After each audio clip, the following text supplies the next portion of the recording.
Well, once again, I'm sure TV loves us. It was a good win by the team. As we all know, coming up here and playing is never really easy.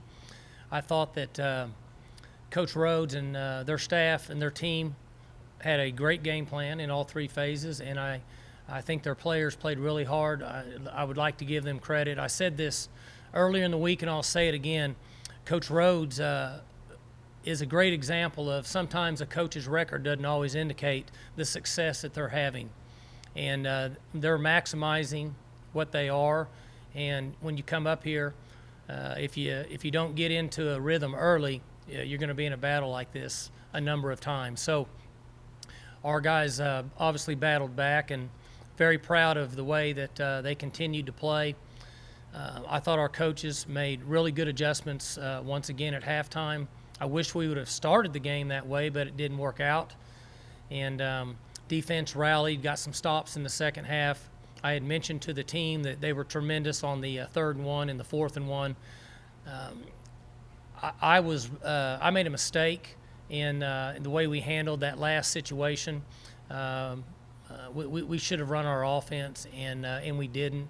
And so I felt really bad about that, and that was my fault. But anyway, we got out of here with a win, and I was not happy about that. But then we were able to make a big play there at the end of the game. I think Stearns is the one that got the interception. The ball was thrown in the area, and he was able to break on it and then catch it and secure it. You got to do all of it. So sometimes in college football, well, not sometimes, a lot, in a long season, you're going to have games where you don't play as hard as we should have, in my opinion, from the start. We talked about it. We coached it. We had a good week of preparation. The players were focused. We just didn't start with as much energy that we needed to, and I wish I knew why, but they were able to finish. So I thought Mason had an excellent game. I thought he was composed. I thought he sat in the pocket. He was able to find some check down receivers. He was able to scramble. They played really high and over the top, defending deep balls, and so he was able to use the intermediate passing game. I was really pleased with our running game. It's the first time I've been able to say that this year. I thought that 32 ran the ball well. I thought we blocked up front better than we had blocked pretty much the entire season. And we were able to get 150-something yards of legitimate rushing yards. So we made some strides in that area. We still have a lot of work ahead of us, but it's nice to be in the situation we're in. And I can't say enough about the coaching staff, and can't say enough about the team and the way they just continued to play and found a way to get it done in the end of the game. You got what you always give them, or what you typically get from the two quarterbacks. You got what you typically get from the defense, which is really good second half. But the one thing that you got way beyond what you can get from the running game. So you think that's ultimately, because you end up with 11-minute time possession. Is that the reason you won the game today? I don't think there's any question. If we couldn't have run the ball really from the start, it would have been difficult to win. And I may have failed to mention the punter again was excellent. Dropping the ball down on the 6-yard line there in a situation where Iowa State was pressuring us was tremendous. And he continues to make plays that gives us a chance to be successful.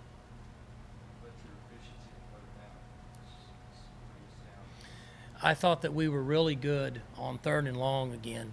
We've been I don't know if I've ever been around a team, I'm sure I haven't, that's been as effective as this one has been on 3rd downs and 3rd and long. Mike Yursich and the staff do a really good job. Protection was great all day. And, he's calling good plays. Guys, knock on wood, and it is what it is. The guy's a good play caller, and he makes good decisions, and it's worked out well for our offense. Mike, your two quarterbacks made a ton of plays in the second half. It seemed like they were not going to let you lose this game. I really think it's a team, but you're right. Mason has pulled the ball down, made some plays. JW made the run. There were a variety of guys. We flipped the ball out in the flat to Carr. He made a play. But there were a few plays we could single out: the third down stop, the fourth down stop, the one sack early in the game. Early in the second half. Those plays were different than what we got in the first half. Like you came up here 4 years ago, you found yourself in a similar situation, left a loss. This defense, they allowed 4 scores on the first one play and then only won the rest of the game. It seems like the defense is different this time than the first. Yes, we are better on defense, and if you remember, I don't know if you were here or not, but we couldn't rush the ball 4 years ago, and we were really good. I mean, you guys know that we were really, really good then, and I probably failed our team 4 years ago and got into a role of just we're going to do the same thing next week, and we didn't function very well. So I had that discussion with our staff and both sides of the ball that we were not going to let that happen when we came up here. If they beat us, they beat us, but it's not going to be because they outcoach us and they scheme us. And so I thought that once we settled in, we had an advantage and some X's and O's that worked in our favor, which was different than what happened in 2011. I know we may not be a clear-cut answer, but why has this team been so resilient? I would like to say their head coach is a smart guy, but I just now mentioned that to them in there. I don't know why. Well, I do know. They're good. They work their butt off. They're unselfish. And I think, as a staff, we train them to be in situations and not concern themselves with what's happened, just play the next play. We always want good body language, a great attitude, and we just want to play the next play. It's not easily accomplished, but we have been here 11 years, and so we do have some of those values that are set and instilled in our team. And that part has been a success for our group. Last week we started fast in the first half.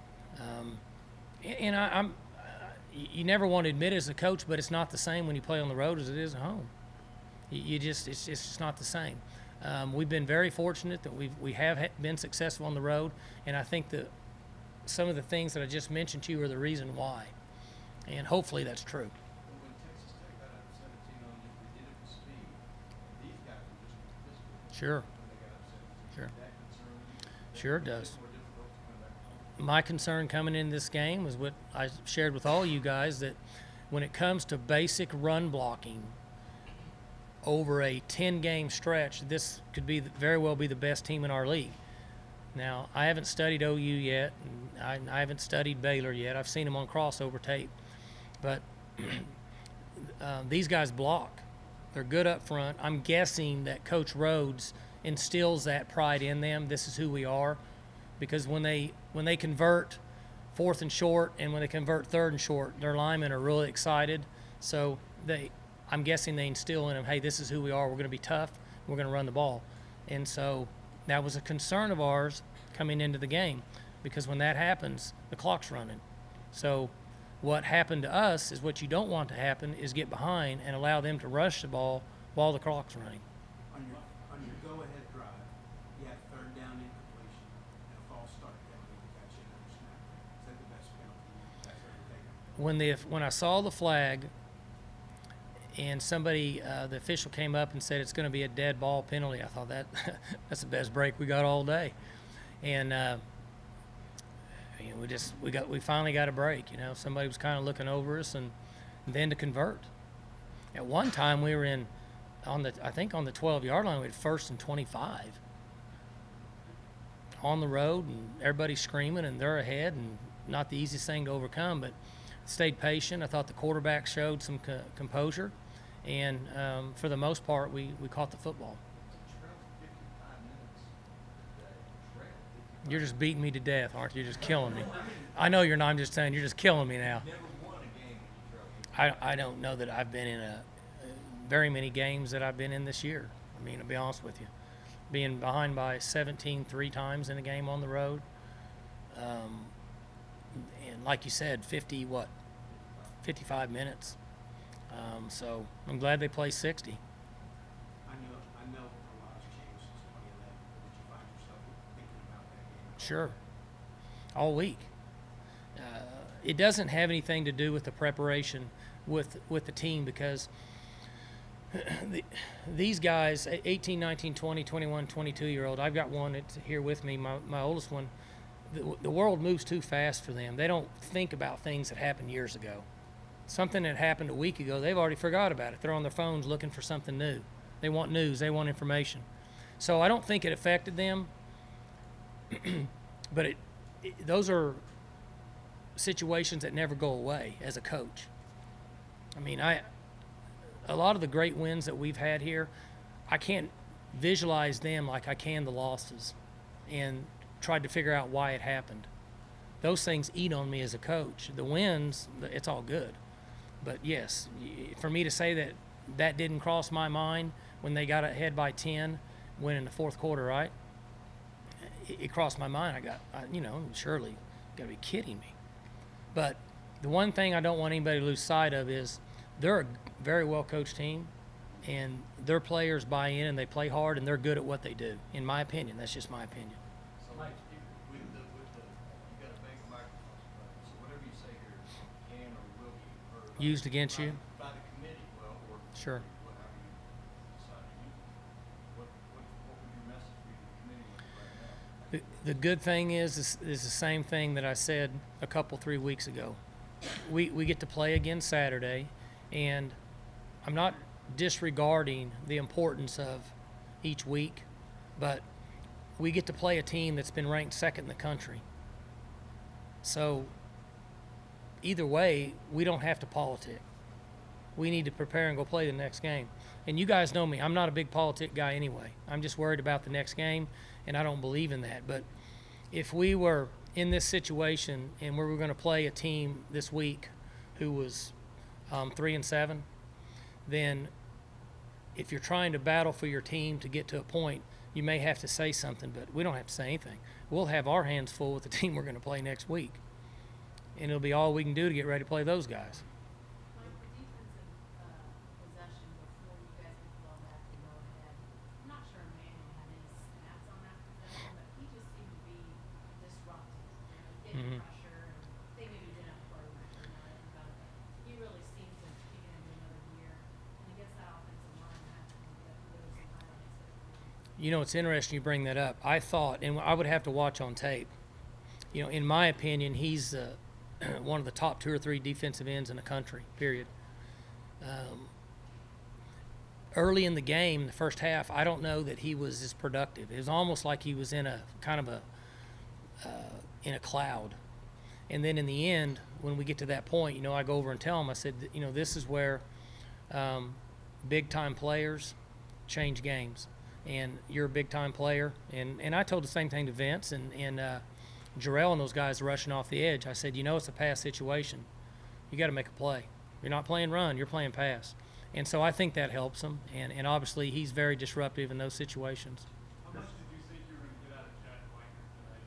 He didn't look very good during warm-up. I know he battled up, yet he makes that fourth down tackle. He did, and he was limited today. Again, without watching tape, I thought he was average. He was fantastic last week.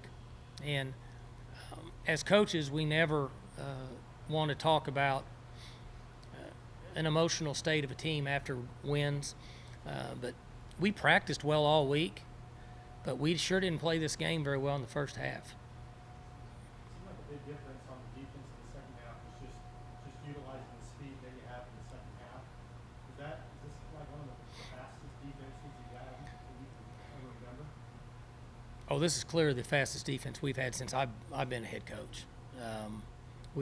These guys have recruited speed and quality people, and they're well coached. And the strength of our defense is speed, depth and speed, and it certainly showed up. We were able to run some guys down in the second half. Like Marcel Lakeman had a real big first half. I mean, was that a matchup that you guys saw going in that you could split? We felt like there was an advantage with his height and what he brings to the table, and it worked out well for us. You mentioned all the third down conversion. It seemed like it was a different guy every time. Lakeman or Aikman or even Carson on that third down.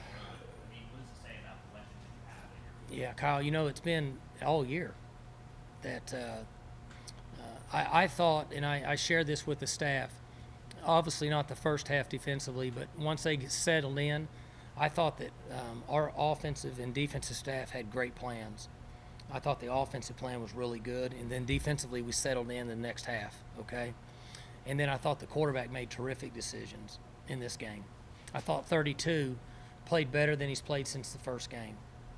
And so, it's just a team concept, and Aitman made big-time plays in the first half. He went up and took the ball, and several of them were on third down. Mike, you're the only team in the country to come back from 17 downs plus this season. You mentioned that the training and preparation. Is there something intangible, though, with this team where they feel like they're never out of it? I almost hate to get into it again because I know people think it's coach talk, but we spend probably 30 minutes a week total over a 5-day period talking to our players about their mental approach for the game. And we have a speaker come in on Thursdays. He speaks to them every Thursday. It takes almost 15 minutes. And it's mental preparation. It's clear your mind. It's play the next play. It's don't concern yourself with situations that you can't control. And I don't know if it works or not, but it helps me as a coach, and it helps our coaches. And I think that time, that mental preparation that we've put into our team has certainly benefited in getting us to this point. You mentioned that the games you have coming up, very good teams. The fact that you've won so many games in the fourth quarter, does that help you down the stretch here where if you're in this situation again, you guys know that? I hope so. And obviously our only concern is Baylor. And I say this each week, and I mean it. We're not good enough to just say, and you guys know that, especially when we're going to play one of the best teams in the country this week. We have to do well tomorrow, and then guys got to watch tape on their own Monday, and we've got to prepare Tuesday, and we just don't have the luxury of taking a day off. But it is an enjoyable experience for me and our staff, and I have shared that with the team in all that we've gone through, that this is a really fun experience because we're seeing some guys take advantage of what I think is great coaching by our assistant coaches, and they get a chance to display it on Saturdays. And it's a lot of fun for me as a head coach just to sit back and watch it take place. Most of the play calls that have gotten a lot of attention this year, deep throws, trick plays. So on 3rd and 6, you turn around and you hand the ball to Carson, and he gets 8 yards. And it was on the plus side of the field, so I didn't know if maybe well, if you get 4th and 2, we're going to go ahead and go. Or did you just love the call because it was an element of surprise? You need to ask Yursich, but yes, we did not discuss going forward at that particular time. Based on the yardage, that would have been a little bit of a risk. Fortunately, the head coach didn't have to make that call. It was different in this game. We had 500 yards, we had 86 plays, and I don't think we had very many chunk plays down the field. So it was a complete opposite of the games that we've had in the first 9 Yeah, your 2 longest drives of the year. today. What was the key for Carson, who hasn't been productive since early in the year, to kind of get to the point where you can feel like I thought we blocked better. And Iowa State's been pretty good against the run. Now, they give up some yards last week against OU. Those 2 backs went crazy. Those 2 backs are, maybe as good as anybody's backs in the country. But other than that, they've been pretty good against the run. And our schemes were good. We blocked pretty good. And the backs ran good. Carson ran better than he has in a number of weeks. And I say this not being sarcastic. If I would have known or knew what the answer was to that, I'd have done it a month ago. But he played well today. And this JW is going to let her out the first half, and then half the second half he does. He was pretty gutsy. Yeah, I think he was setting them up. No, I'm just kidding. He took a little shot there, and he runs the ball inside, so he takes a lot of hits, and it's a disadvantage of your quarterback running in between the tackles, and so there's going to be some issues with collisions. But you guys know how I feel about him. Mason is following his lead and trying to develop himself into being a tough guy like JW. And JW is, if you're looking for somebody to jump in a foxhole with, that's the guy you better jump in with. I know we're about to see it on social media, so if you want to briefly distract and tell us about your dance moves in the locker room. Do what now? Want to preemptive strike and tell us about your dance moves in the locker room? I didn't dance. I didn't dance. They didn't ask me to. And Jenny, you know, if they don't ask me to, I'm not going to do it because it's not that great. But it's sometimes they do it, sometimes they don't. They didn't call for it, so I got off easy. You went under center double tight a couple times today. Is that part of the run game emphasis maybe you're talking about? Sure, that was Greg and Yursich and Arroyo and McAdoo. I mean the staff. We have to come up with some different stuff each week. We can't just go out there and play. We're not like the 2011 team. We just went out and run our plays all the time, and we got a lot of yards. We're not in that situation as a football team. We have to do a little X's and O's and some schemes and a little bit here and there and hope it works on game day. Good? All right, thank you.